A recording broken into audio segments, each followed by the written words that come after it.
हाँ, आज का जो आपने पूरा जो एक तो ये आपने सब्जेक्ट बहुत अच्छा चुना आजाद। ये हम देखते हैं कि ये सेलिबेसी, ब्रह्मचर्य वगैरह, ये इतने धार्मिक लोग इसको बार बार इसी मंत्र को जाप करते रहते हैं कि इससे बहुत फायदा होगा और इससे बड़ा इंसान जो बड़ा धार्मिक होता है। तो ये टॉपिक आपने बहुत अच्छा चुना। आपकी पूरी बात को भी सुना मैं, और आपने थैंक जो यू। पूरा वो जो रिसर्च दिखाया, एक्चुअली में सेक्स बहुत नेचुरल चीज है। और अ, सबसे बड़ी बात यह है कि एज अ स्पेशीज ये हम जितने भी लोग हैं, दरअसल ये एज अ स्पेशीज ये फंडामेंटल ड्यूटी है कि हम अपनी कि प्रोक्रिएट हम करें। हम एक्चुअली में इसी के लिए आए हैं। फर्क ये है कि किसी दूसरी स्पेशी और हमारे में कि हमारा प्री फ्रंटल कॉर्टेक्स जो है ब्रेन का हिस्सा, या हमारा ब्रेन जो है वो बॉडी के रेशियो में इतना बड़ा है किसी और स्पेसीज की तुलना में, कि हम हमारे पास एक थॉट प्रोसेस है। और हमने, जैसे कि युवाल नोआ हरारी कहते हैं कि हम इंसान जो है वो कहानी गढ़ने में बड़े माहिर हैं, तो हमने हर प्रकार की कहानियां सेक्स के आसपास भी गढ़ दी हैं। तो जहां से आपने बात को खत्म किया ना आजाद, मैं उसी से आगे जी। लेके चलना चाहता हूँ। जी। साइंटिफिक आज हमारे पास में पूरी डेटा है, इस बात का रिसर्च है, स्टडी है कि जो लोग रेगुलर सेक्सुअल प्रैक्टिस में रहते हैं, हेल्दी सेक्सुअल प्रैक्टिस में रहते हैं, तो सेक्स जो है ये हेल्थ के लिए बड़ा बेनिफिशियल है। इसके बहुत सारे प्रमाण आज हमारे पास में मौजूद हैं। अब हम ये देखते आए हैं कि क्या कारण है कि सेक्स को लेके जितने दुनिया के धर्म बड़े उदासीन है। दुनिया के जितने धर्म हैं उन्होंने काम वासना के प्रति बहुत ही उन्होंने एक कड़ा रवैया अख्तियार किया है, एक उदासीन रवैया है। खास तौर पे जो पुरुष हैं, चूंकि हॉर्मोन्स की वजह से, क्योंकि जो ह्यूमन स्पीशीज है इसमें पुरुष ही इनिशिएट कर सकता है सेक्स को, तो पुरुषों ने, अगर आप गौर करेंगे तो दुनिया के जितने भी धर्म हैं इसमें से एक भी धर्म जो है वो एक्सेप्शन नहीं है। दुनिया के सारे धर्मों को चूंकि पुरुषों ने ही रचा है ना, मजे की बात यह है कि सारे धर्म बनाए गए पुरुषों की वजह से हैं। और सभी धर्म में अगर आप गौर करेंगे तो ये काम वासना बड़ी गंदी चीज है। और इस गंदी चीज के जिम्मेदार कौन है? औरतें।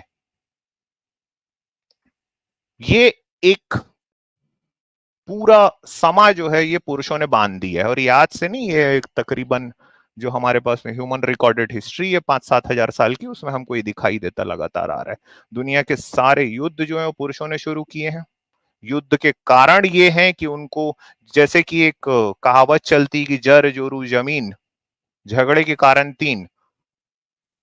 सिगमंड फ्रॉइड भी कहता है कि इंसान के अंदर तीन जो है वो बेसिक डिजायर्स होती हैं, पावर, वेल्थ और सेक्स। तो वो जर जोरू जमीन वाली बात आ जाती है। और ये तीनों एक दूसरे से इंटरकनेक्टेड है, क्योंकि किसी वक्त में, आज से 11-12 हजार साल पहले, हम हंटर गैदर सोसाइटी हुआ करते थे। हमने इस तरह के शहर और गांव बसाए नहीं थे। एक दूसरे का लोगों के साथ में इंटरकनेक्टिविटी इतनी थी नहीं। लेकिन उस वक्त के भी प्रमाण हमारे पास मौजूद हैं कि पेट्रियार्कल सोसाइटी हुआ करती थी। एक ट्राइब के ऊपर हमला करके उसकी औरतों को ले जाया जाता था। और आज जो हम देखते हैं ऑर्गेनाइज्ड रिलीजन, जो एक संगठित धर्म, दुनिया का हर संगठित धर्म पुरुषों के द्वारा बनाया हुआ है। पुरुषों ने दरअसल काम वासना को गंदी चीज कहा है, क्योंकि वो अपने अंदर की जो वासना है उसको नियंत्रित नहीं कर पाते हैं। और इसी के लिए देखिए अभी आके ये एक पुरुष भाई हमारे बोल रहे हैं कि बड़ी गंदी चीज है, लोग नपुंसक हो रहे हैं, तो इससे खराबियां हो रही हैं बस दुनिया भरी की। यानी पुरुष की जो पूरी, उसका जो पूरा केंद्र बिंदु है ना, वो इस बात को लेके है कि भाई लिंग में उत्तेजना किस प्रकार से आ रही है। अगर लिंग बड़ा उत्तेजित हो रहा है सामान्य तौर पे, तो पुरुष को लगता है कि मैं तो राजा आदमी हूं। और कई पुरुष जो हैं वो इस बात को लेकर डिप्रेशन में भी चले जाते हैं। हम जानते हैं, हम इस तरह की कहानियां सुनते रहते हैं कि भाई हमारे लिंग की उत्तेजना जो है वो सामान्य रूप से नहीं हो रही है। इस बात को लेके जो, जिसको हम कहते हैं परफॉर्मेंस एंजाइटी में आके वो उनकी उत्तेजना और कम होने लगती है। और इन सारी चीजों का ठीकरा डाल दिया जाता है औरतों पे। ये हुआ क्यों है और ये करने वाले हैं कौन, हम इसकी पड़ताल करते हैं। और ये सारे धर्मों ने दरअसल, मैंने एक बार कहा था कि धर्म जो है ना, ये ईश्वर जो है ये कमजोर आदमी की इजाद है। मैं अपने इस वाक्य को अभी जो भी मैं बातें कहूंगा, मैं एक किताब का हवाला देते हुए बातें कहूंगा, उससे मैं जोड़ूंगा और मैं ये साबित करने की आपके सामने मैं कोशिश करता हूं कि ये धर्म कैसे काम करते हैं। काम वासना जो पुरुषों की है वो कुरूप ढंग से समाज में जब उतरती है तो वो कई बार धार्मिक रूप लेती है। हमारे सामने असंख्य उदाहरण भी हैं इस बात के। मेरे देखे से धर्म जो है वो स्त्रियों को नियंत्रित करने का, ताकि वो पुरुषों के अनुसार, उनकी काम वासना के अनुसार उनकी काम वासना की पूर्ति कर सके, इसका भी एक साधन है। समाज में पुरुष जो है उसकी सत्ता होनी चाहिए, उसके पास जर भी होनी चाहिए, उसके पास जोरू भी होनी चाहिए, उसके पास जमीन भी होनी चाहिए। और इसलिए ये दुनिया के सारे संगठित धर्म जो है ये उतरे हैं। और चूंकि पुरुष जो है वो फंडामेंटली वो जो नेचर है, जो उसने ही उसको इस ढंग से बनाया है। अब नेचर को आप किसी गॉड से मत आप वो कर लीजिएगा, मैं एवोल्यूशनरी प्रोसेस की बात कर रहा हूं। वो बना ही ऐसे है कि वो सेक्स को खुद ही इनिशिएट कर सकता है। तो इसलिए ठीकरा जो है फोड़ दिया गया है औरतों के ऊपर। चलिए, एक बड़ी विवादास्पद अपने वक्त में जब ये किताब छपी थी, मैं उसके तरफ आपको लेके चलता हूं। इस बीच में हो सके तो ज्यादा से ज्यादा स्ट्रीम को शेयर कर दीजिए। हम कुछ आज अलग एक बात करने जा रहे हैं ये, और जो हम एवोल्यूशनरी साइकोलॉजी को जब हम बात करते हैं। आजाद आपके सामने में आ गई बुक? हाँ हाँ, आ गई आ गई। तो जो हम एवोल्यूशनरी साइकोलॉजी की जब हम बात करते हैं तो डेविड बस नाम के अमेरिकन साइकोलॉजिस्ट हैं, उनकी ये छपी किताब है। ये एवोल्यूशनरी साइकोलॉजी के फाउंडर्स में से एक है। चलिए, इनकी जो किताब है इसके जरिए हम समझने की कोशिश करते हैं कि ये सेक्स इवॉल्व कैसे हुआ, ये हमारे कल्चर के अंदर कैसे आया, क्यों ये धर्म के अंदर में भी, चूंकि धर्म जो है वो और कुछ नहीं है, उस वक्त की जितनी भी धारणाएं मौजूद रही होंगी समाज में उसका समावेशी है। उसमें एक पैरानॉर्मल, एक सुपर नेचुरल क्रिएटर का भी एलिमेंट को डाल दिया गया, लेकिन सेक्स का अपना एक स्थान रहा है धर्म में। और कैसे इसने उस वक्त के समाज को भी शेप किया, और क्यों हम आज भी ये सुनते हैं कि ये ब्रह्मचर्य जैसी जो चीजें हैं। और मैं आपको ये बता दूं कि ये सिर्फ हिंदू धर्म में नहीं है, दुनिया के अलग अलग धर्मों में, खास तौर से भारत में उपजे धर्मों में। भारत में एक खासियत रही है कि यहाँ जितने धर्म यहाँ से बाहर निकले हैं उन सभी में काम वासना को लेके बेहद उदासीन रवैया अपनाया गया है। चलिए हम इसको समझने की कोशिश करते हैं। किताब का नाम है the evolution of desire, David बस की किताब है। जो बातें आज मैं आपके सामने में रखने वाला हूं वो बातें सिर्फ हेट्रोसेक्सुअल रिलेशनशिप्स को ही लेकर हैं। एलजीबीटीक्यूआई रिलेशनशिप्स को लेकर अभी इसमें मैं बातें यहाँ पे नहीं करूंगा। मैं थोड़ा सा इसको फोकस्ड रखना चाहता हूँ, हालांकि वो बड़ा ही कॉमन है। एलजीबीटीक्यू जो जो भी रिलेशनशिप है बेहद कॉमन है, लेकिन समय की कमी को देखते हुए, और ताकि टॉपिक सिर्फ आज ये ब्रह्मचर्य पे सीमित रहे, इसलिए मैं सिर्फ हेट्रोसेक्सुअल जो रिलेशनशिप्स हैं उनके ही पे बात करना चाहता हूँ। ये किताब जब मैंने पढ़ी थी उस समय मैंने इसके चैप्टर वाइज इसमें कुछ हाईलाइटिंग की थी, उस हाईलाइटिंग से ही मैं आपको लेके चलना चाहता हूँ। सबसे पहले हम ये देखते हैं कि भाई ये सेक्स जो है ये आया कैसे। मतलब जैसे कि आजाद ने बताया कि आपको कि ये तो बड़ी नेचुरल प्रोसेस है, ये हमारा एक हिस्सा है आ, हमारे जीवन का, ये पूरे जीवन चक्र का हिस्सा है। पिछले 450 करोड़ साल पुरानी ये जो पृथ्वी है उसमें एक लंबा इतिहास है, और हम ये देखते हैं कि तकरीबन 350 करोड़ साल का एक ऐसा पीरियड है जहां पे हमें अलग अलग तरह के स्पेशीज दिखाई देते हैं। हम, आप और मेरे जैसे जो इंसान है जिसे हम होमोसेपियन कहते हैं, वो तकरीबन 3 लाख साल पहले अफ्रीका में ही वो इवॉल्व हुए हैं होमो इरेक्टस से, जो कि तकरीबन 20 लाख साल पहले इवॉल्व हुए थे। लेकिन आज भी हमारे अंदर में एवोल्यूशनरी प्रैक्टिसेस ने हमारे अंदर में कुछ ऐसी चीजों को नियत कर रखा है जिसका पालन हम आज भी करते हैं। आज भी हमारे अंदर में ये चीजें मौजूद हैं। और हम आज के, अगर इसको परिप्रेक्ष्य में देखें, आज के कॉन्टेक्स्ट में देखें, तो हमें ऐसा लगता है कि अगर मान लीजिए मीटिंग जो है, सेक्सुअल प्रोसेस जो है वो इतना जरूरी है, तो हम रिलेशनशिप्स को ही अगर देखेंगे तो हम ये देखते हैं कि आज जो मानव समाज है, जो ह्यूमन सोसाइटी है, उसमें रिलेशनशिप आज भी, पहले भी हमेशा ऐसे रहे कि कभी प्यार है, कभी नफरत हो गई है, कभी रिलेशनशिप्स को हम टूटते हुए देखे हैं। हमने ये देखा है कि रिलेशनशिप्स के अंदर में एक डेस्परेशन भी है। हमने ये भी देखा है कि जो मेल और फीमेल जो है वो एक दूसरे को अट्रैक्ट करने के उन्होंने नए नए तरीके इजाद किए, कई बार वो तरीके जो है बैकफायर हो जाते हैं। हमने ये भी देखा है कि जब कभी दो पुरुष और स्त्री जो है वो एक साथ रहने का तय करें, उनके बीच में ये जानते हुए कि भाई ये प्रेम से ये चीज शुरू हुई थी, लेकिन धीरे धीरे करके उन रिश्तों में इतनी कड़वाहट आ गई कि अलगाव हो गया। और हमने ये देखा है कि इसका जो इल्जाम है पुरुष और स्त्री अक्सर एक दूसरे के ऊपर डालते रहते हैं, जबकि उनकी शुरुआती जो भी उद्देश्य था वो तो यही रहा कि हम तो जीवन भर के लिए, पूरे जीवन पर्यंत तक का प्रेम है, हम एक साथ रहने के लिए हम जो शादी वगैरह कर लेते हैं। लेकिन हम ये देखते हैं कि उसके बावजूद कम से कम 20 से 25-30% लोग जो हैं वो अलगाव उनका हो जाता है।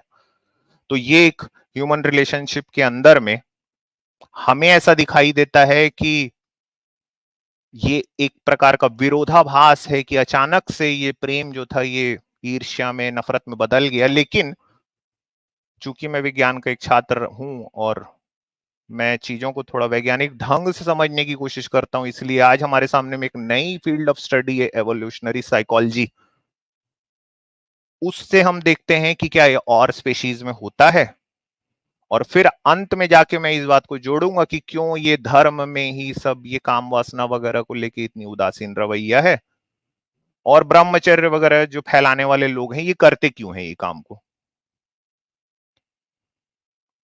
तो जैसे कि मैं हमारे मानवीय समाज के बारे में कह रहा था कि हम तो हमेशा ये समझते हुए ही बड़े होते हैं कि एक दिन हम अपना सच्चा प्रेमी जो है वो हमें मिल जाएगा, कि परियों जैसी एक लड़की हमें मिलेगी, या घोड़े पे, सफेद घोड़े पे आता हुआ राजकुमार मिलेगा, जो लड़कियों को लगता है। और हमें लगता है कि जब ये ऐसा होगा तो हमारा जीवन जो है ये बड़े ही आसानी से बीतेगा। लेकिन हम ये देखते हैं कि ऐसा कई मामलों में होता नहीं है। तकरीबन दुनिया में जितने भी शादियां होती हैं उसमें 15 से लेके 35% के बीच में डिवोर्स में वो खत्म हो जाती हैं। इस बीच में एक प्रेम पनपता है। वो प्रेम जो है, हमने ये भी देखा कि कई वो साहित्य के रूप में हमारे सामने में आया है। लोगों ने उस पे कविताएं लिखी हैं, ड्रामे लिखे गए हैं। शेक्सपियर के गजब के खूबसूरत ड्रामे हैं। जॉन कीट्स की बड़ी खूबसूरत पोयम्स है। राहत इंदौरी की बड़ी जो गजलें यहाँ पसंद की जाती हैं। जॉन एलिया एक तरफ हैं। और हमें ये लगने लगा है शायद कि ये जो पूरा लव है, ये जो कमिटमेंट है, ये एक दूसरे के प्रति जो हम ये भावना जताते हैं कि साथ में रहेंगे, शायद ये कोई बड़ा ही नया फिनोमेना है। ऐसा नहीं है, ये हमेशा से होता रहा है। लेकिन इस प्रेम के पीछे में, इस प्रेम के उपजने के पीछे में और प्रेम के खत्म होने के पीछे में भी हमारी एवोल्यूशन काम करती है। हमें इसे थोड़ा वैज्ञानिक दृष्टि से देखना पड़ेगा कि क्यों कुछ लोग जो है वो जीवन पर्यंत किसी एक ही स्त्री या एक ही पुरुष के प्रेम में रह जाते हैं, और क्यों कुछ लोग ऐसे होते हैं कि उन्हें कोई स्त्री या पुरुष अगर अच्छा मिल भी जाए तो भी वो उससे बिछड़ जाते हैं। इसके पीछे में भी एक एवोल्यूशनरी प्रोसेस है, समझने की कोशिश करते हैं।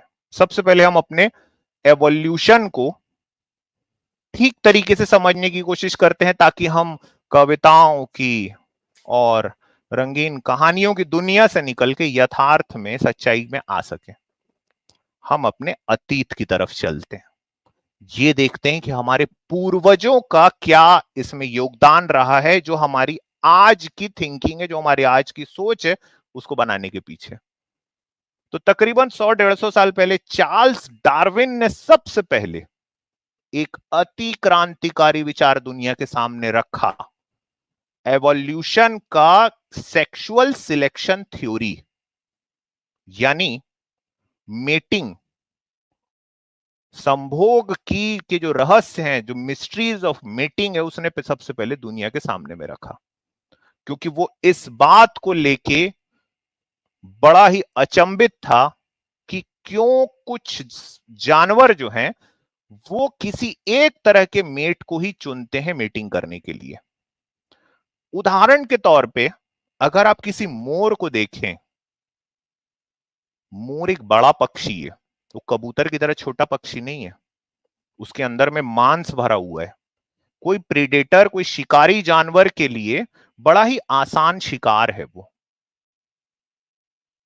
मोर जो है, अगर कोई जानवर चाहे, और ये होता भी है अक्सर, कि मोरों का शिकार बहुत ज्यादा हो जाता है।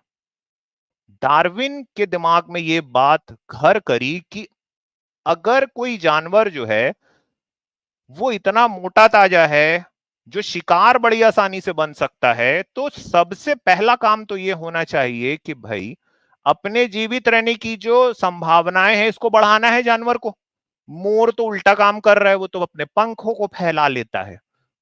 पंखों को फैलाने से मोरनी तो उसको देख रही है, लेकिन जो प्रीडेटर हैं, जो शिकारी जानवर हैं, उनकी नजर में भी आ रहा है। डार्विन का यह कहना है कि अपनी सर्वाइवल को भी किनारे में रखकर मोर जैसा जो पक्षी है वो सेक्सुअल सिलेक्शन की तरफ जाता है। क्योंकि मैंने आपको यह कहा कि हर स्पेशीज, जैसे हम होमोसेपियंस जैसे और भी स्पेशीज हैं, हमारी फंडामेंटल ड्यूटी है कि हम प्रोक्रिएट करके अपनी स्पेशीज को आगे बढ़ाएं।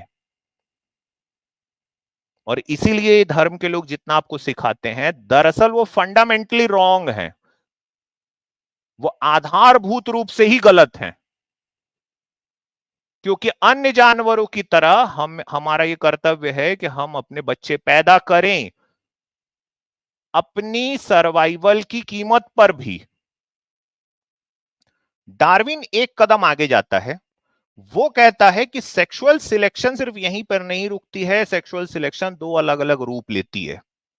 मेरी बात को बड़ा गौर से सुनिएगा दोस्तों, और थोड़ा लाइव चैट में कम रहिएगा प्लीज, ताकि हम चीजों को समझ सकें। क्योंकि मैं आखिरी में जाके ये बाबाओं का जाल और ये जो धार्मिक ये जो वितंडा चलता है, मैं इसको जोड़ूंगा लास्ट में चल के। डार्विन का ये कहना है कि सेक्सुअल सिलेक्शन जो है ये दो रूप लेता है, ये दो अलग अलग रास्तों से उभर के आता है।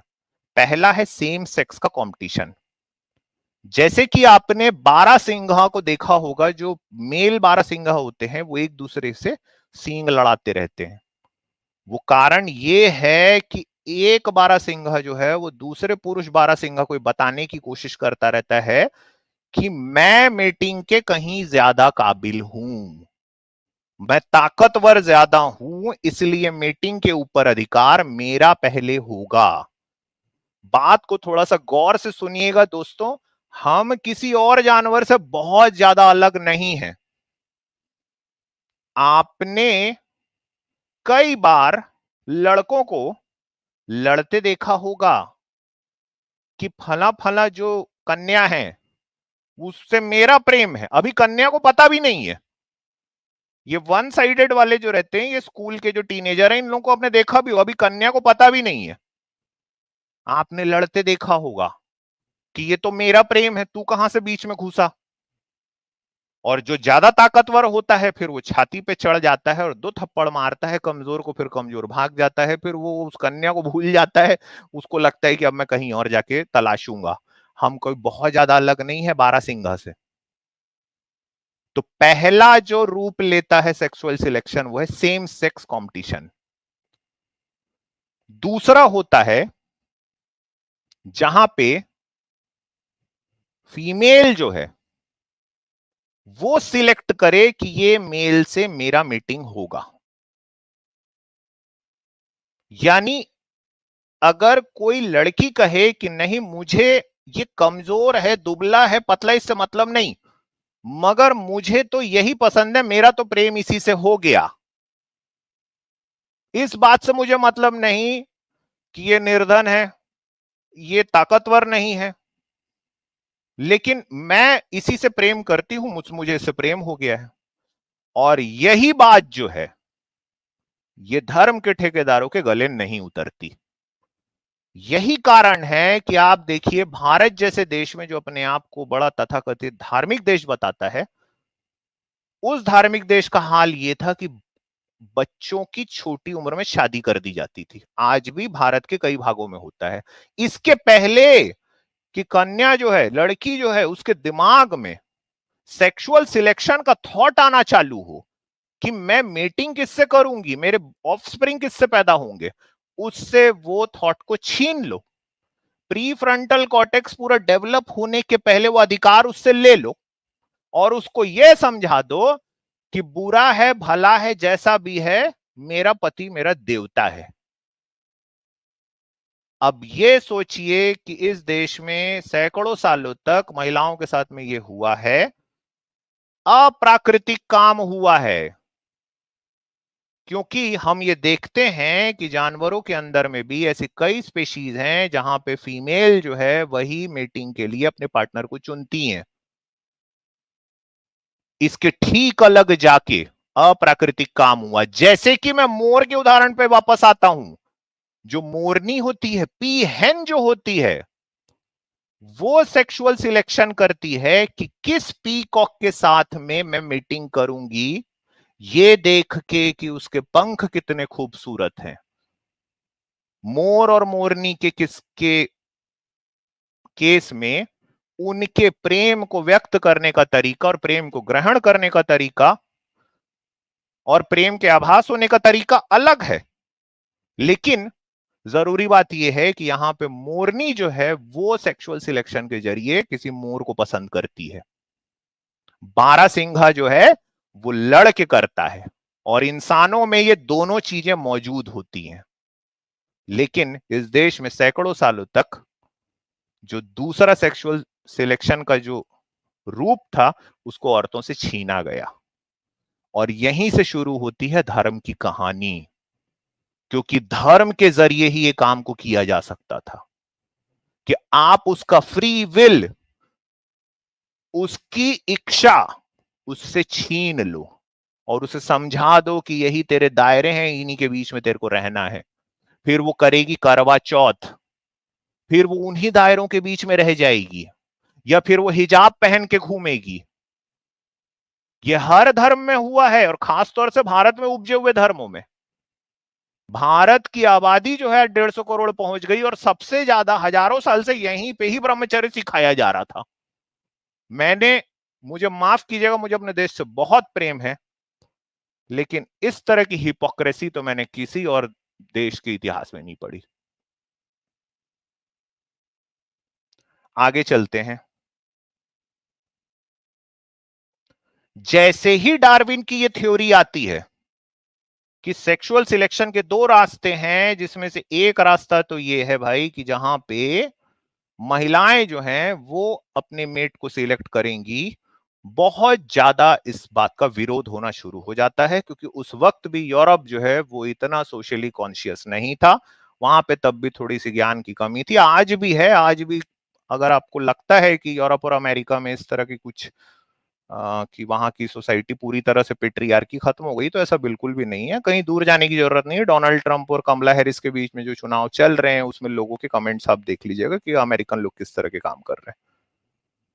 तो डेविड बस का जो पूरा ब्रेक थ्रू है वो इसी बात को लेके है कि उसने समझने की कोशिश की। तो 1970s और 80s में उसने और उसकी टीम ने पूरा एक रिसर्च किया ये जानने के लिए कि इन सारे ये जो सेक्सुअल सिलेक्शन के प्रोसेसेस हैं इसके पीछे के क्या कारण है और ये किस तरह से हमारे समाज में उतरती हैं।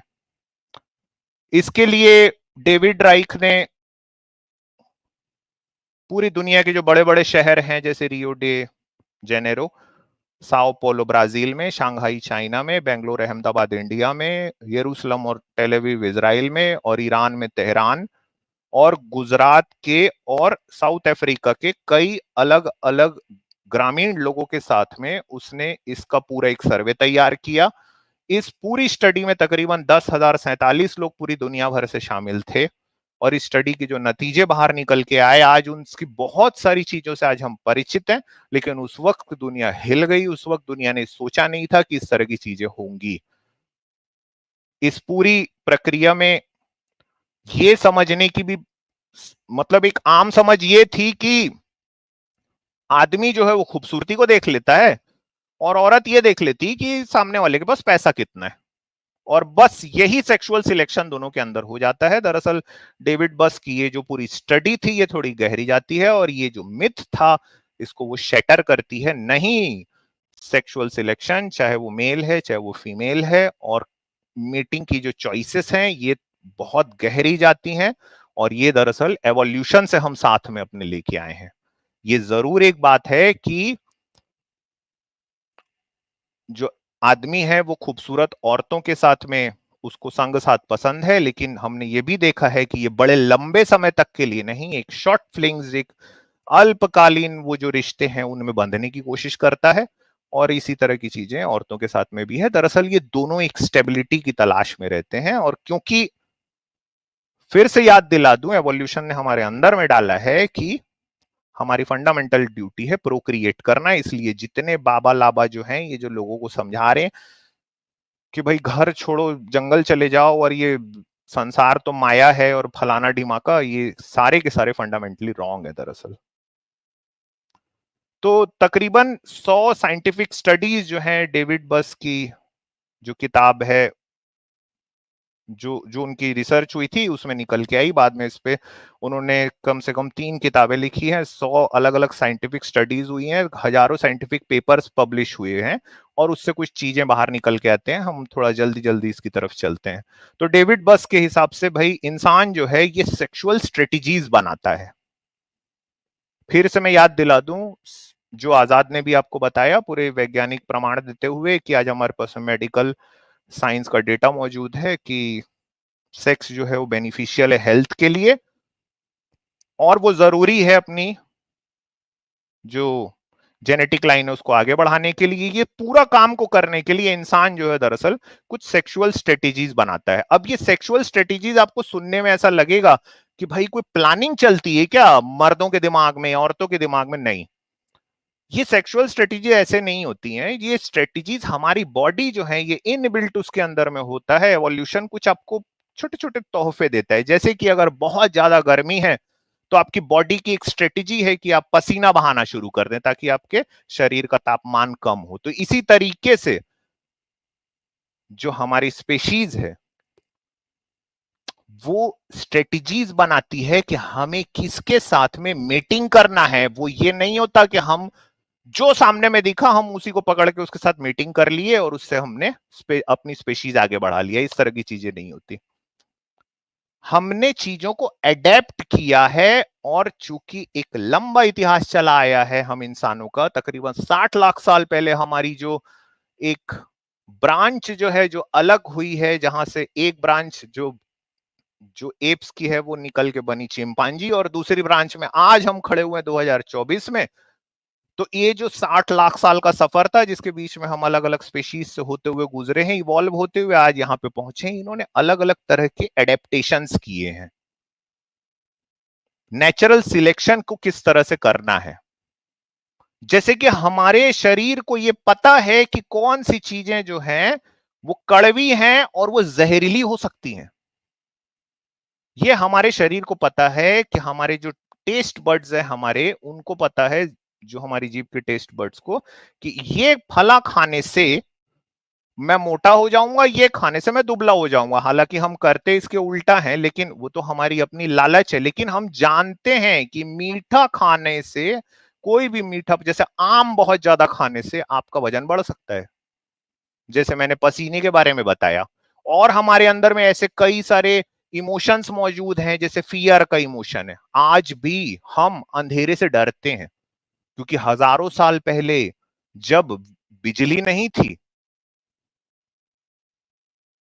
और आग के आविष्कार के भी पहले अगर मैं आपको लेके चलूं, तो ये बात बैठी हुई है कि अंधेरे में आता है तेंदुआ। तेंदुआ सबसे ज्यादा शिकार करता था इंसानों का। और एक और मैं गजब की बात इसमें जोड़ते चलूं कि अगर हमारा कोई सबसे प्राकृतिक सेक्सुअल पोजीशन है, तो मुझे माफ कीजिएगा, मुझे बस ऐसे समझाने के लिए मुझे बताना पड़ रहा है, हालांकि वो सबसे नेचुरल है, सारे जानवरों में आपको दिखाई देता है वही पोजीशन, वो जिसको हम डॉगी स्टाइल कहते हैं। क्योंकि अगर आप गौर करें तो उसमें मेल और फीमेल मेट करते वक्त उनकी जो आंखें हैं वो इर्द गिर्द के जो खतरे हैं उसको देख सकती है। ये हमारी मॉडर्न सिविलाइजेशन के साथ में जब हमने घर बना लिए, जब हमने सुरक्षा के इंतजाम अपने इर्द गिर्द कर लिए, तो हमने अलग अलग जो सेक्सुअल जो पोजेज हैं इनको डेवलप किया। हमारे अंदर में अंधेरे को लेके डर है, अंधेरे में आएगा शिकारी, इसीलिए हम कहते हैं फाइट और फ्लाइट एक रिस्पॉन्स हमारा शरीर करता है। हमारे शरीर ये स्ट्रेटेजी बना लेता है कि ये फला जो जानवर है इससे लड़ना है या भागना है। आज हम ये फाइट और फ्लाइट, चूंकि अब हम जंगल में तो रहते नहीं है, तो अब हम सिचुएशंस को लेके करने लगे हैं। लेकिन ये सारे जो स्ट्रेटेजीज हैं ये हमारे अंदर में इवोल्यूशन से ही मौजूद हैं, वैसे ही जैसे सेक्सुअल स्ट्रेटेजीज। एक सबसे बड़ी स्ट्रेटेजी हमारे अंदर में मौजूद है कि हम कैसे अपने डिजायरेबल मेट को पहचाने और कैसे ये तय करें कि अगर कोई और मेल जो है या फीमेल जो है हमारे डिजायरेबल जो मेट है उसको लेके कंपीट कर रहा है, तो हम उसे कैसे हराएं। इसके लिए हमने अलग अलग तरीके निकाले हैं। जैसे पुरुषों ने निकाल लिया कि अब हम जिम करते हैं, हम अपनी बॉडी बनाते हैं। महिलाओं ने कुछ अलग तरीके निकाले। प्री हिस्टोरिक टाइम से इवन निएंडरथेल भी जो हमारे कजन्स हैं, उनके अंदर भी हमें मिला है कि वो कुछ महिलाएं उनकी गहने पहना करती थी, सीपियों से बना के, सी शेल से बना के, रिझाने के लिए। तो इस तरह के जो हमने छोटे छोटे जो तरीके हैं ये हमने इजाद किए, ये हमारे अंदर आज भी मौजूद है। कैसे हम अपने सेक्सुअल इंटरेस्ट को सामने कुछ वाले को दिखाएं, और इसीलिए हम ये कह सकते हैं कि हमारे अंदर में ये स्ट्रेटेजीज इतनी इनबिल्ट है, जैसे कि पसीने का निकलना, ये इतनी आसानी से होता है हम इंसानों में कि हमें लगता है कि ये बड़ा ही नैसर्गिक है, बड़ा ही नेचुरल है। आप कहीं मत जाइए, आप इंस्टाग्राम में देख लीजिए, हम फोटो डालेंगे, फिर उसमें फिल्टर लगाएंगे, हम अलग अलग तरीके से नाचेंगे, हम रिझाने की कोशिश करेंगे। हम अपनी स्ट्रेटेजीज की तरफ आते हैं कि भाई कैसे मेट को सिलेक्ट किया जाता है आज भी इंसानों के बीच में, और ये कैसे एवोल्यूशन से आया है। आप किसी ऐसे इंसान की कल्पना कीजिए जो 20-25 हजार साल पहले है, उसके पास में बिजली नहीं है, उसे आग जला के रखनी पड़ रही है, उसे शिकार करने जाना पड़ रहा है, उसे नट्स को गैदर करना है, उसे फलों को लेके आना है, गैदर करना है, उसे बीमारियों से बचना है, उसे जंगली जानवरों से खुद को बचाना है, और उसे दूसरे जो कबीले के लोग हैं उनसे भी अपने आप को बचाना है कि कहीं वो उसका जमा किया हुआ खाना या उसके जो ट्राइब के और लोग हैं उनका सामान ना छीन ले, उनके लकड़ी के हथियार ना छीन ले। अगर कोई बहनें मेरी बात सुन रही हैं तो आप अपने आप को उस जगह पे रख के देखिए, आपको लगेगा ये बड़ा ही नेचुरल है। कितनी आसानी से हमारे अंदर में आता है कि अगर आप ऐसे वक्त पे हैं मान लीजिए, और आपको किसी पुरुष को चुनना है ताकि वो आपका मेट बने, साथी बने, आप जरूर किसी ऐसे पुरुष को चुनेंगी जो कि इन सारी चीजों से आपकी रक्षा करे, आपका हाथ बटाए, आपकी मदद भी करे। ये ध्यान में रखिए कि प्रेगनेंसी जो है वो इंसानों में 9 महीने की होती है, इंसानी औरतों में 9 महीने की होती है। फिर इंसानी बच्चा जो है वो बहुत ज्यादा कमजोर होता है। हाथी का बच्चा तो पैदा होता है और 2 दिन में भागने लगता है, इंसान के बच्चे को तो 1.5 साल लगते हैं, 1 से 1.5 साल वो ठीक तरीके से चलने में, बोलना तो बड़ी दूर की बात है। तो ये जो मेट का सिलेक्शन है ये हमारे दिमाग में ऐसे है कि किसी फीमेल के दिमाग में आज भी मेरा फ्यूचर इस व्यक्ति के साथ में कितना सिक्योर रहेगा, और किसी मेल के दिमाग में ये है अभी भी, भले से वो एक्सप्रेशन के रूप में, वो जब उसे व्यक्त किया जा रहा है उस रूप में, किसी मेल को लग रहा है कि ये मैं इसका सौंदर्य देख रहा हूं, लेकिन हम सभी मेल ये अंदर से ही बात को जानते हैं कि हम किसी ऐसी लड़की की तलाश में रहते हैं जो सुंदर तो दिखे ही दिखे, साथ में जीवन संगनी के जैसे वो भी हाथ बढ़ाए, वो उसकी बातें सुने, ख्याल रखे, और ऐसा ही बिल्कुल जो है वो लड़कियां जो है, अगर कोई बहनें सुन रही हैं तो वो भी कहेंगी कि हाँ मैं भी अपने साथी के अंदर में यही चाहती हूँ कि वो मेरी रिस्पेक्ट करे, वो मुसीबतों से मुझे बचाए और मैं भी उसे मुसीबतों से बचाऊं। अब हमेशा से ये ऐसा ही रहा है, यहां तक कि हम जब जानवरों के उसमें भी देखते हैं तो जो वीवर बर्ड्स होती है ना, अफ्रीका में पाई जाती हैं, वो वीवर बर्ड्स जो हैं, वो मेल वीवर बर्ड घोंसला बना के पहले फीमेल को दिखाता है कि ये देख मैंने घर तेरे लिए तैयार कर दिया, और तब वो फीमेल वो अगर वो घोंसला पसंद आए तो वो उसके साथ में मेट करने को राजी होती है। तो ये हमारे अंदर में चीजें हैं। अब यहां पे देखिए, मर्दों तक की बात तो हमने कर ली, औरतों के साथ देखो धर्मों ने क्या किया। हमारे देश में खास तौर पे बिना देखे बच्चों की शादी कर दी जाती, फिर औरतें जो है वो घर जा रही, पता चल रही तो शराब पीता है यार, ये जुआ खेलता है, या ये मेरे प्रति वफादार नहीं है, और अगर वो बोले तो वो मार खा रही है। और फिर ऐसे नाकारा मर्दों को ये बाबा मिल जाते हैं सिखाने के लिए कि तुम लोग ब्रह्मचर्य का पालन करो। अब ब्रह्मचर्य का पालन होता नहीं है ना, मर्दों से नहीं हो सकता, नेचर नहीं अलाउ करता।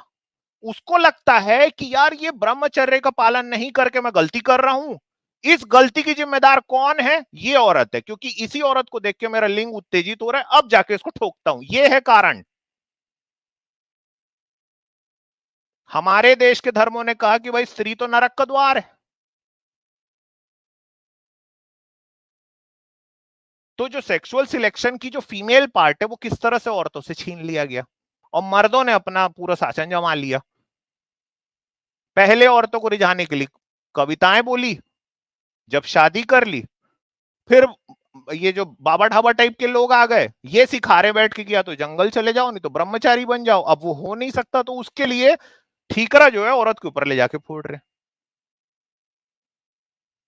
जबकि हमेशा से औरतों के साथ में ये रहा है कि उन्होंने अपने मेट को चुना है। ये चुनाव जो है ये हमारे स्पेशीज में रहा है, जैसे मैंने वीवर बर्ड्स का एक उदाहरण आपको बताया। फिर एक हमारे अंदर में ये भी चीज रही है कि हम अपने मेट्स को अट्रैक्ट करने की कोशिश करते हैं, पोटेंशियल जो हमारे मेट्स हैं।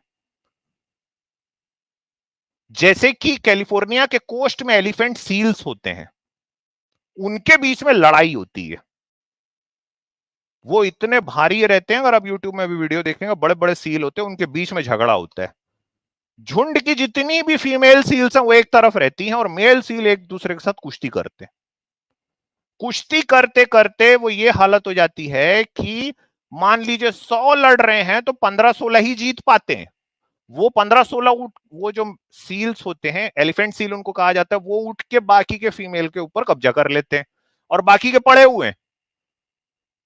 ये एक स्टडीज के ऊपर हो चुकी है कि हर एलिफेंट मेल को अपने लाइफ टाइम में मीटिंग करने नहीं मिलता, सिर्फ 5% को ही मिलता है। 5% जो एलिफेंट सील्स हैं ये मोनोपोलाइज कर लेते हैं 85% फीमेल्स को, वो उनको गुलाम के जैसा बना लेते हैं। अब आते हैं हम होमोसेपियंस के ऊपर। आपने सुना होगा इनके भगवानों के हजारों रानियां हैं भाई।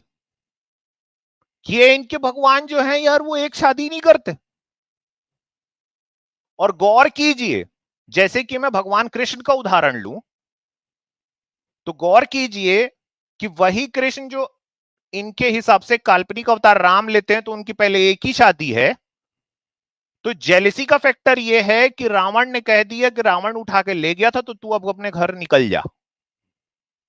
वहां पे भी सीता को, हालांकि काल्पनिक कैरेक्टर है, मगर सीता का वहां पे भी जो नेचुरल सिलेक्शन जो उसको करना था, उसका हक वहां पे छीन लिया गया। और यहां पे अगर आप देखें तो इनके जो काल्पनिक अवतार हैं कृष्ण, तो 16,000 रानी लेके बैठे हुए हैं। अब आप मेल फीमेल का रेशियो समझ लीजिए। और कहानी गढ़ दी गई, वो तो दासी थी, वो कोई गुलाम थी। अरे भाई, मेल फीमेल रेशियो जैसी भी तो कोई चीज होती है। और वो इसलिए किया गया ताकि जो पुरुष जो है वो शक्तिशाली है, उसके हाथ में आ जाए चीजें। अब एक और ये काम इन्होंने करना चालू किया कि बोले एक काम करते हैं भाई, ये तो सब के सब ये उठा के ले जाएंगे जितने ताकतवर पुरुष हैं, तो शादी नाम का एक इंस्टीट्यूशन बना लो। उसमें जो है वो पति पत्नी वो रहे। हाँ, लेकिन वो शादी जो है ना, वो औरत के हिसाब से नहीं होनी चाहिए। उसको चुनने का अधिकार मत दो। अगर वो द्रौपदी के जैसे चुनाव करने की कोशिश करे, तो 5 से एक साथ करा दो। इस तरह की भी कहानियां हैं हमारी यहां, गौर कीजिए आप इस बात को।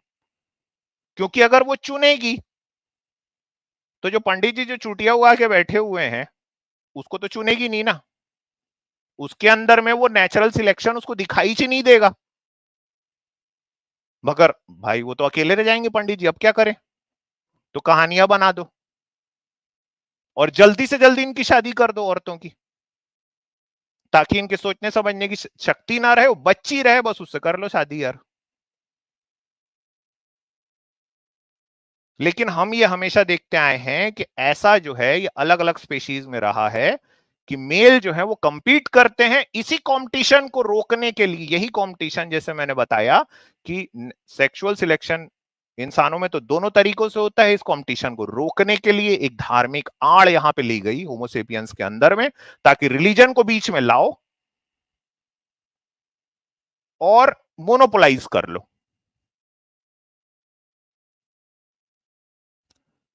चलिए आगे। अच्छा, यही बिल्कुल उल्टा भी होता है ना। जैसे कि रीसस मंकीज जो होते हैं, उनकी जो महिलाएं हैं, मतलब जो फीमेल्स हैं रीसस मंकी, वो मेल्स के लिए आपस में झगड़ा करती हैं। फर्क यह है कि वो इतना वायलेंट नहीं होता जैसे कि एलिफेंट सील वाले मामले में। लेकिन हमने ये देखा है कि ऐसा भी एक तरीका है कि और भी स्पीशीज में हमको ये देखने को मिला है। फिर इंसानों में एक और भी चीज उतर के आई कि भाई, जैसे हम और भी स्पीशीज को देखते हैं, तो किसी मेट को सिलेक्ट कर लेना, किसी का प्रेम जीत लेना एक चीज है, उस प्रेम को निभाना एक दूसरी बात है। इसके लिए होमोसेपियंस ने, इंसानों ने, फिर मैं आपको बताता हूं कि धर्म काट लिया। औरत को फिर बांध दो भाई, बुरा है भला है जैसा भी है, मेरा पति मेरा देवता है, अब यहां से जाना ही नहीं, अब तो मर के निकलेंगे बाहर। जबकि हम ये देखते हैं कि और भी जो स्पेशीज हैं उसमें, और हमारे अपने प्री हिस्टोरिक पास्ट में औरतों ने दरअसल ये चुनाव किया कि चूंकि ये जो मेल है ये मुझे ठीक तरीके से नहीं रख पा रहा, मेरा ख्याल नहीं रख पा रहा है, तो वो अलग हुई हैं। और यही कारण है कि वेस्ट में अगर आप देखें, जहां पे औरतों को थोड़ी आजादी मिली, उनको सोचने समझने की ही अगर आजादी दे दी गई, तो वो अपने नेचुरल फॉर्म में वो लोग आना चालू किए। वहां उन्होंने आवाज उठाई कि भाई ये शादी मेरे लिए ठीक नहीं है, क्योंकि ये मेल जो है ये ठीक नहीं है। जो रिप्रेसिव सोसाइटी है जो इंडिया की तरह में, वहां पे आज भी आप देखेंगे कि तलाक वगैरह को बड़ा ही गलत माना जाता है, और अगर हो भी जाए तो इसका ठीकरा औरतों के ऊपर फोड़ दिया जाता है। जबकि ये बात है कि अलग अलग और भी स्पीशीज हैं, वहां पे ये, अगर कोई मेट जो है वो सही तरीके से नहीं रह रहा या नहीं रह रही, अगर कोई इनफर्टाइल है मान लीजिए, तो मेल ने भी उसको उसके साथ में किनारा किया है। और अभी मैं फिर से अगर मैं बहनें हमारी सुन रही हैं तो मैं आपको फिर से लेके चलना, अगर उनको मैं कहूं कि आप 20-25 हजार साल पहले चलिए, और अगर आप उस वक्त की एक औरत है और आपको लग रहा है कि ये जो मेरा मर्द है, ये जो पुरुष जो मेरे साथ में है, जिसके लिए मैंने सारी चीजें छोड़ दी हैं, ये हर जगह जाके मुंह मारी कर रहा है, ये सामान भी ठीक से इकट्ठा नहीं कर पा रहा है, इससे कुछ भी बोलो ये मेरे से लड़ाई करता है, आप उस समय भी छोड़ देती है? आज तो छोड़ ही देती है औरतें, उस समय तो होता ही था ऐसा।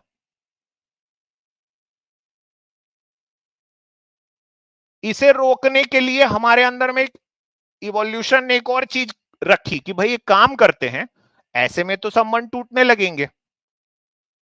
अब एक स्ट्रेटेजी जो कि मैं आपको बोल रहा था कि सेक्सुअल स्ट्रेटेजीज हमारे अंदर में है, उनमें से एक है जेलिसी।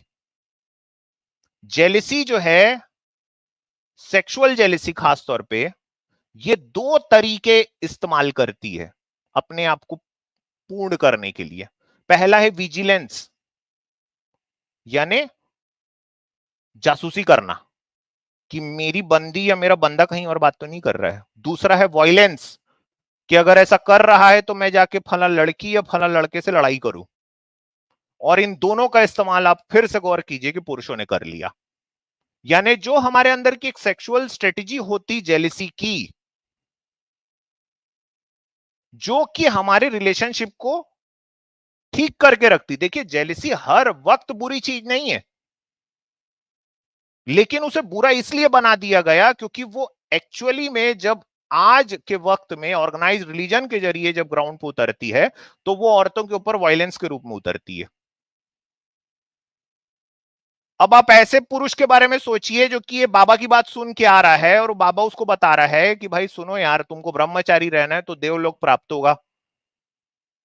तो ना तो तुम अपने पार्टनर की नेचुरल डिजायर पूरी कर पा रहे हो, उसके बाद में उसके ऊपर विजिलेंट हो रहे हो, उसकी जासूसी कर रहे हो।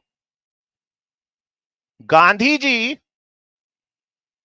अपनी भतीजियों के साथ में नग्न सोते थे ये देखने के लिए कि भाई मेरे अंदर ब्रह्मचर्य है कि नहीं है ठीक से। इनको हम महात्मा कहे हैं देश में। तुम्हारे अंदर के ब्रह्मचर्य से किसी लड़की का कोई लेना देना तो है नहीं, लेकिन ये हमने करा। और क्यों करा? इस देश ने इसको स्वीकार किया है। और क्यों स्वीकार किया है? क्योंकि यही करना हमारे देश में महात्मा होने के सबूत है। गांधी ऐसा नहीं करते तो महात्मा होते ही नहीं, क्योंकि यही सब हमारे यहां सिखाया गया है कि काम वासना गंदी चीज है, ब्रह्मचर्य बड़ा अच्छा काम है। और ब्रह्मचर्य करे पुरुष, वो पाले बैठ के, और सजा भुगते कौन? औरत।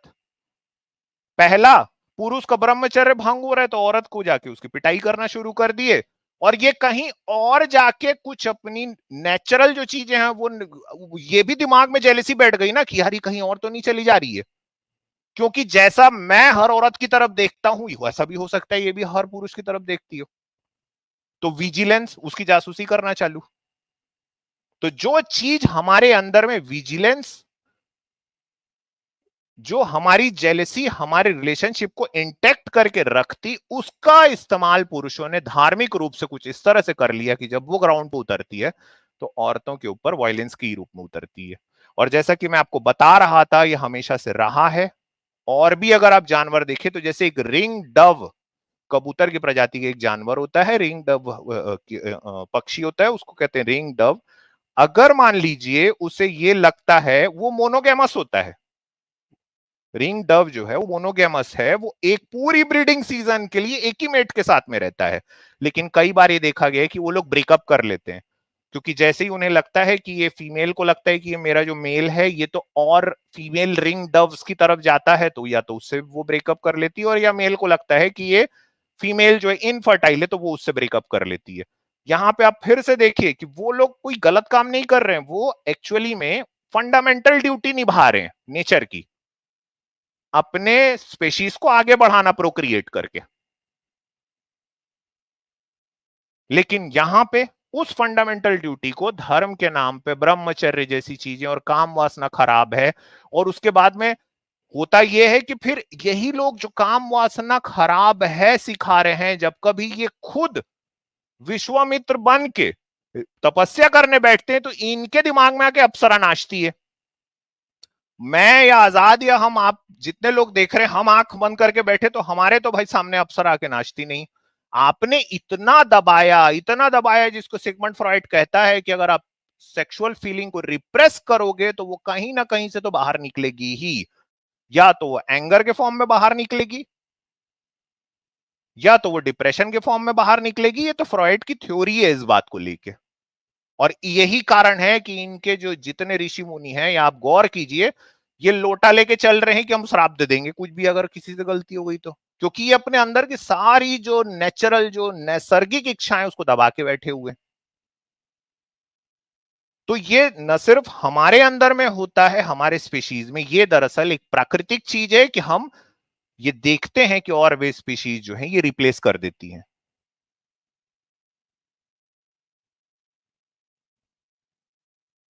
फिर आज हमने ये भी देखा है कि आदमी और जो पुरुष है और स्त्री जो है ये एक दूसरे के सेक्सुअल एक्सेस को लेके ही क्लैश करते रहे हैं हमेशा से, जिसको अभी मैं एक ये बात को कह रहा था कि हमने कुछ स्ट्रेटेजीज वगैरह बनाई हैं। हमने ये भी देखा है कि पुरुष तो ये चाहता है, क्योंकि उसके अंदर में ये बात है कि मैं अपनी शॉर्ट टर्म विशेष पूरी करूं। कई पुरुषों में ये उनके अंदर में होता है, और औरतों को लगता है कि मैं किसी मेट के साथ में हूं तो एक लंबे वक्त के लिए रहूं। कई बार ये चीजें उल्टी भी हो जाती हैं, ये कोई नियम नहीं है। नियम ये है कि हम एक दूसरे के साथ मेट करना चाहते हैं, हम एक दूसरे के साथ मिलना चाहते हैं। इसका दूर दूर तक ब्रह्मचर्य जैसी चीजों से कोई लेना देना नहीं है, क्योंकि ये आपको पूरी प्रकृति में फैला हुआ दिखाई देगा। सेक्स जो है एक बड़ा ही नेचुरल प्रोसेस है, नींद आने के जैसा है, डेफिकेट करने के जैसा है। जैसा हम खाना खाते हैं, जैसे हम भूख लगती है, बिल्कुल उसी तरीके से है। और यही कारण है कि आपको अक्रॉस स्पेशीज ये चीज दिखाई देती है। फर्क बस ये है कि हम इंसानों ने इसका इस्तेमाल जो है ये औरतों को रिप्रेस करने के लिए, अपनी सेक्सुअल डिजायर उसके ऊपर ला देने के लिए, और उसके बाद अननेचुरल टाइप की, पैरानॉर्मल टाइप की हमारे दिमाग में खुद ही मर्दों के अंदर ही बात घुसी हुई कि ब्रह्मचर्य करने से कोई स्वर्ग चले जाएगा। इस तरह की चीजें करने के लिए हमने ये पूरे धर्म नाम का आडंबर रचा है, और उसका परिणाम ये होता है कि हम समाज में देखते हैं कि औरतों को साथ, चूंकि आपने उनके सारे जो नेचुरल जो अधिकार है वो उनसे छीन लिए, मर्द जो हैं ये बैठ गए ऊपर आके। तो फिर उनको जब कभी लगा है मर्दों को वो औरतों से अपनी काम वासना की पूर्ति के लिए, क्योंकि शॉर्ट टर्म विशेष हैं कि मैं अपनी काम वासना की पूर्ति कर लूं, मेरे को इससे शादी भी ना करना पड़े, उन्होंने हमने देखा है कि बलात्कार जैसी घटनाएं होते रहती हैं, छोटी छोटी बच्चियों के साथ होते रहती हैं। कई बार ये बलात्कार जैसी घटना खासतौर से हमारे देश में जाति विशेष के साथ में इसलिए होती है ताकि ये औकात याद दिलाने के नाम पे ये करते हैं कि तेरी औकात दिखाते हैं हम। इसको भी मर्दों ने, आप सोचिए कि अपने जो पुरुषत्व को अपनी जाति के गर्व के साथ में किस तरह से जोड़ के रखा है। और इसीलिए हम ये देखते आए हैं कि जो दलित महिला है वो सबसे ज्यादा शोषित है। उनके घर के पुरुष तो उनकी शोषण करते ही है, क्योंकि वो भी कोई मतलब इतने भले नहीं है भाई। उसके बाद जो सो कॉल्ड सवर्ण वर्ग के लोग हैं वो भी उनके साथ में शोषण करते हैं। मैं ऐसा समझता हूं कि पूरी दुनिया में सबसे ज्यादा अगर किसी का शोषण किया गया होगा तो वो दलित वर्ग की महिला है इस देश की, क्योंकि उससे तो सारे ही अधिकार छीने गए बाकी। और ये नहीं है ऐसा कि सो कॉल्ड सवर्ण जाति की महिलाओं के साथ नहीं होता, लेकिन उनके साथ में तो इसलिए भी होता है, दलित वर्ग की महिलाओं के साथ में, कि उनको ये लगता है कि इससे हमने अगर मान लो तेरी औरत के साथ में ये किया, दलित को ये याद दिलाने की कोशिश करते हैं सो कॉल्ड सवर्ण लोग कि तेरी औरत के साथ ये करके हम तेरे को तेरी औकात दिखा रहे हैं। तो ये अपनी जाति के आडंबर को बना के रखने के लिए और अपने धर्म का पूरा धंधा चलाने के लिए इस तरह की चीजें जो है इंसानों ने करी हैं। ये कंप्लीटली एक अननेचुरल बात है। इसमें और भी अलग अलग टॉपिक्स हैं, कभी और कभी मौका मिला आजाद तो हम उस पर भी बात करेंगे। बाकी आप सभी ने सुना उसके लिए बहुत जी धन्यवाद। बिल्कुल बिल्कुल, बहुत अच्छी जानकारी दी हमें सर आपने, बहुत ही जबरदस्त।